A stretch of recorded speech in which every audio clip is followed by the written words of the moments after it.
There she is, KristineTesoriero, who is a Spanish teacher at Cavallini Middle School, in Upper Saddle River. How you doing? I'm great. How are you? Great. By the way, why did you go into teaching in the first place? Because I hated Spanish when I was in middle school. No way! I did. I have to admit. I had a lot of difficulty learning the language. I'm not a native speaker. Right. And I just had a hard time finding a purpose. What was I ever going to use Spanish for in my life? And that's why you did it. And then it clicked. Something clicked in high school. So. Well, we're about to see a video. Our partners at the New Jersey Education Association, they produce this wonderful series, as I've said many times, Classroom Close-Up with our partner network.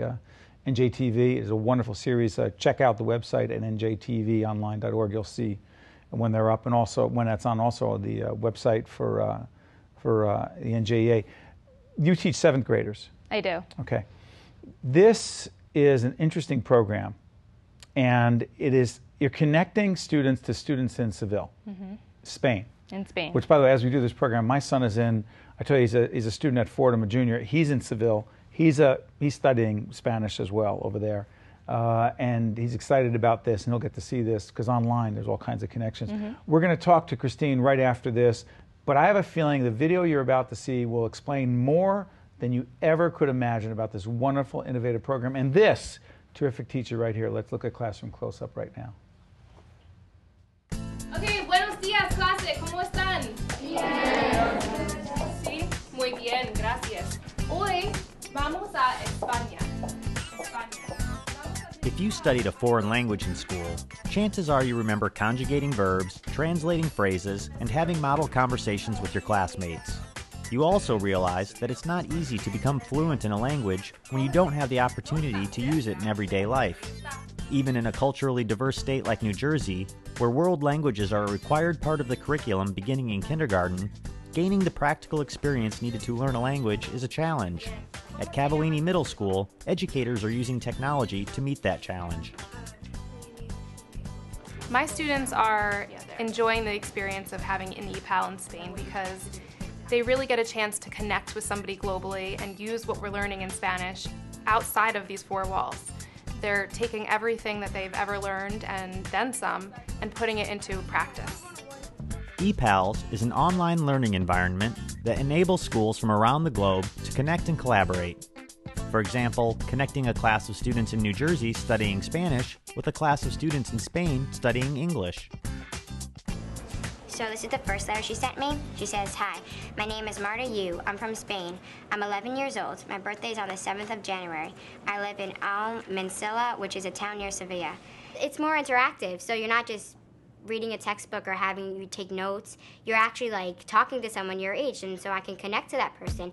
Primarily right now we're emailing. Students can send an email, and then also they're sending pictures back and forth, but we're looking to hopefully Skype one day and even looking into maybe creating a blog where we can talk about current events and get everybody on the same page. In this new email that we did today, they were discussing food and culturally what that's like and the differences and similarities there. Students love talking about controversial issues too. We learned about the bullfight a couple months ago, and students were dying to know what their Epals thought about the bullfight. How could they possibly be for or against it? And so that was an issue that they wanted to bring up right away as soon as they learned about it. To me, the most exciting part is when a student comes to class and tells me that last night it wasn't even assigned, but they went on and logged in and read an email and wrote back. So it's the motivation, it's the engagement, it's the smiles, it's all of that makes it really worth it. I think it's a huge advantage because you get to learn more from other people. Like, not everyday student is going to be able to talk to some person in Spain that knows a lot more Spanish than I do. We have more opportunities to learn Spanish, learn about their culture, and they have a lot more opportunities to learn about our culture, and I think that's pretty extraordinary. That young man, Thomas, he's into it, isn't he? They all are, yeah. Even the students who normally are not very motivated, I'm finding through this program they've really been intrinsically motivated. And they debate things like, it's fascinating, they debate things like bullfighting. Yeah. We'll learn about something cultural, and rather than saying, oh, that's weird, or that's so different, I can't even imagine why they do those things. Now they have a real connection to it, and it takes away the snap judgments, and it allows them to open up the dialogue and have a real discussion in Spanish and English. They're having these bilingual conversations. It's interesting. Epals, right? Epals. What has it done for you as a teacher? For me, it's all about the motivation, you know, because that's how it was for me as a learner. I didn't see a purpose. I couldn't imagine where I would use Spanish, and it just seemed like a burden, one extra class to study for, extra homework to do. And when I heard about Epals, I knew this was the solution. I knew that this was going to be the way, especially in a middle school, because sometimes Why? I find that a lot of times I talk to the students about, you're going to use this when you get a job someday. Everything is someday. And I needed a way to connect them to the language immediately, here and now. And Epals did that for them. I mean, they're already communicating online, they're on Facebook, they're using blogs, and they're doing all of these things that integrate 21st century skills, but now they're using it to connect to our curriculum. And that is something I could never have imagined. You know, I was thinking about the Skype part, because I Skype with my son as we're doing this program. There's a 6-hour difference, right? Yes.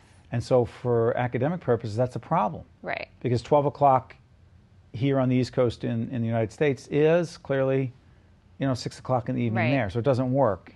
Yeah, we're looking, the teacher and I, you know, the classroom that we're set up with, we're looking The teacher in Seville. Yeah, in Spain. We're looking into how we can do that, and we're thinking maybe if they stay late and we come in early, there'll be some way to make it happen. You're pretty innovative, aren't you? You have to be. What do you have to be a great teacher? In the Classroom Close-Up series that we've been doing with the NJEA, the one common thread, other than passion and commitment, we've seen in the teachers, is they are incredibly innovative.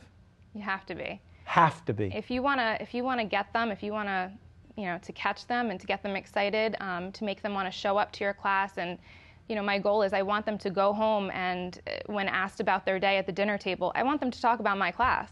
That's so funny you say that. I'll do that with our 8 and 10-year-old boys right now. Tell me the most interesting thing that happened at school today. I'm sorry, the Recess, teachers who are watching probably. right now. But they'll come up with good stuff. But you want it to jump right out of the page, right off the page, like they have it. I was talking to this kid in Seville, Spain, and we talked about bullfighting, whatever it is. Right. That's innovative. That's exciting. 1 to 10. How much do you love your job?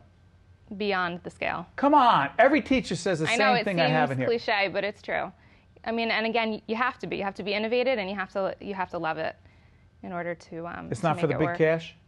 No. It's not for the I can't say it is. No, it's not, right? No, I wish, but no. It is for the kids and for the impact you have on them, right? I think so. You know what? You should be very proud of yourself and proud of your students, and we are proud of you and, Thank you. and proud of our partnership with the NJEA. Thank you you so much. Thanks for You're having a good me. representation, good representative of teachers. Great job. Thank you.